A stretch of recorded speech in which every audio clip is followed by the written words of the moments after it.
অভিজ্ঞানকে হাতে নাতে ধরে কম্পাস। বিস্তারিত জানতে সম্পূর্ণ ভিডিও লাইক দিয়ে দেখতে থাকুন।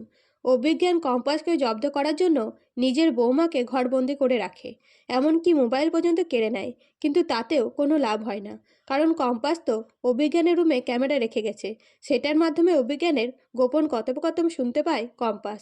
তার পরের দিন সকালে মেঘমালা সাংবাদিকা সেজে বাড়ি থেকে বেরোতে গেলে কম্পাস বাধা দেয় আর বলে, আমার মনে হয় এইভাবে জেলে গিয়ে কোনো লাভ হবে না, কারণ দাদু জানে, আমি জানি বাবা কোনো একটা জেলে আছে, তাই দাদু কড়া নজর রাখবে জেলের দিকে। তার থেকে বরং তুমি আমার সাথে চলো, আমি যেতে যেতে বলছি কোথায় যাব। এখানে বলাটা ঠিক হবে না। এই বলে কম্পাস আর মেঘমালা বাড়ি থেকে বেরোলে মাহি কম্পাসদের পেছন করতে শুরু করে। এদিকে কম্পাস গাড়িতে বসে মেঘমালাকে বলে, দাদুর পেছন করব আমরা, তাহলেই বাবার খোঁজ পাবো।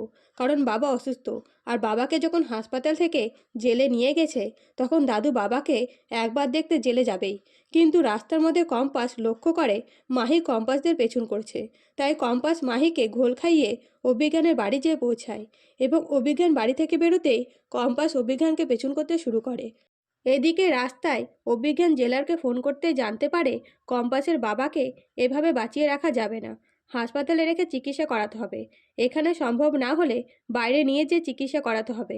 এই কথা শুনে অভিজ্ঞান বলে, আমি আসছি জেলে, তারপর কথা হচ্ছে। এরপরে অভিজ্ঞান জেলের ভেতরে ঢুকতে মেঘমালা বলে, কম্পাস তোর ধারণাই ঠিক হলো।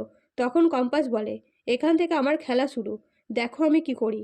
এই বলে কম্পাস লুকিয়ে অভিজ্ঞানের অপেক্ষা করতে থাকে জেলের বাইরে।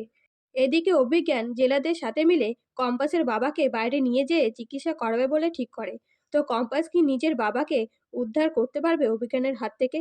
জানতে চ্যানেলটিকে সাবস্ক্রাইব করে পাশে থাকবেন। ধন্যবাদ।